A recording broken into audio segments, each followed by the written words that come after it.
Winning battles meant nothing if the treasury was empty afterward. Most rulers believed their greatest threat was the enemy's army. Sun Tzu believed it was their own spending. That's why the most important statement in the art of war appears at the very beginning, before deception, terrain, or tactics are even mentioned. Sun Tzu writes, "War is of vital importance to the state. Not noble, not heroic. Vital meaning dangerous, destabilizing, and capable of destroying the society it claims to protect." The rest of the book is essentially a guide on how to keep war from consuming everything. Beneath its poetic language is a single obsession: minimizing financial exposure. Take his most famous line: "The supreme art of war is to subdue the enemy without fighting." This isn't mysticism. It's cost reduction. It's achieving outcomes without burning resources.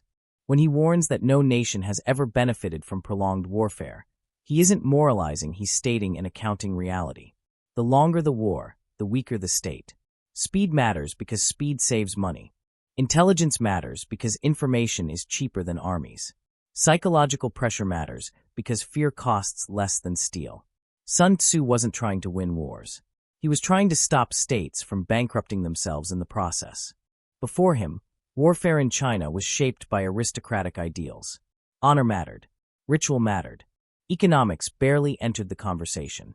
But population growth, technological change, and expanded mobilization made that worldview obsolete. War became national-scale finance. Coinage systems, tax reforms, and bureaucracies expanded simply to keep armies fed. Sun Tzu saw the danger immediately. Treating war as theater had become suicidal. It now required cold calculation. Unsustainable war wasn't heroic, it was fatal. This is why Sun Tzu stands apart in world history. While others glorified combat, he treated war like a ledger. He measured supply depletion, opportunity cost, and systemic risk centuries before those concepts had names. He despised commanders who chased glory because he understood something many leaders still ignore. Every battlefield decision is a financial decision. Lose that calculation, and you don't just lose soldiers. You lose the state. Read The Art of War through this lens, and the text stops sounding poetic and starts sounding analytical. Sun Tzu opens by listing 5 factors that determine victory: moral law, heaven, earth, command, and discipline. Strip away the language, and they become variables: social stability, timing, geography, leadership quality, and administrative efficiency. This isn't philosophy. It's a risk assessment. Sun Tzu makes it clear from the first page. Leaders who cannot calculate cost have no right to calculate strategy. That's why he spends so much time on logistics. He bluntly explains that distance multiplies expense, that transporting supplies drains treasuries faster than paying troops, and that armies destroy the very labor systems that fund them. He warns that reckless campaigns impoverish nations even when they appear successful. He urges commanders to live off enemy resources not as clever tactics, but as financial necessity. Prolonged campaigns aren't dangerous because they're indecisive. They're dangerous because they're expensive. Logistics, to Sun Tzu, isn't support. It is strategy. His approach to intelligence follows the same logic. Foreknowledge, he says, enables victory. In modern terms, that's data. One spy can save thousands of soldiers. One intercepted message can prevent catastrophic misallocation of resources. Information is power because it's cheap. Even his emphasis on speed is economic. Speed reduces exposure. Delay increases cost. Every extra day in the field burns capital. Victory through maneuver preserves resources. Victory through attrition destroys them. Flexibility isn't wisdom, it's fiscal discipline. At its core, The Art of War is a manual about opportunity cost. Every decision forecloses a cheaper alternative. Sun Tzu doesn't oppose war, he opposes waste. And the greatest waste is fighting battles that never needed to happen. That's why diplomacy, intimidation, deception, and alliances come first. They conserve capital. Rulers who enjoy war for its own sake, he warns, doom their kingdoms.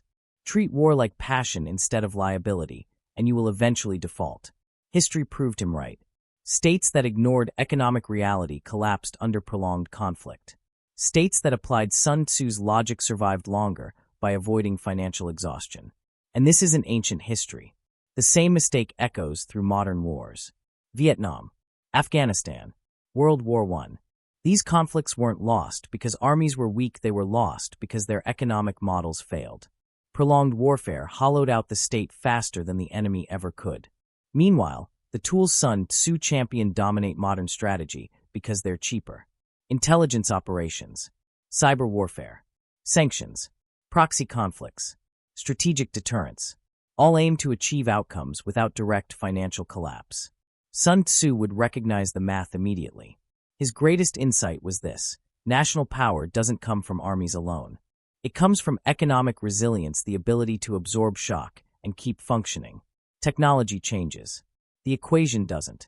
Sun Tzu wasn't teaching rulers how to conquer. He was teaching them how not to destroy themselves. Victory means nothing if the economy collapses afterward. The best war is the one that doesn't require rebuilding your society when it's over. The art of war isn't about aggression. It's about restraint. It isn't about dominance, it's about endurance. Sun Tzu doesn't glorify conquest. He glorifies stability. The wisest ruler preserves resources. The wisest general wins without fighting. The strongest state knows when not to act. Sun Tzu wasn't a warrior. He was a steward, because power and economics are inseparable. War is the most expensive policy choice a state can make, and miscalculating its cost is a form of suicide. Strength isn't measured by how hard you strike, but by how long you can afford to strike. History doesn't repeat itself, but it always sends the bill. If this changed how you see power and conflict, subscribe. History has answers, and I'll show you where to find them.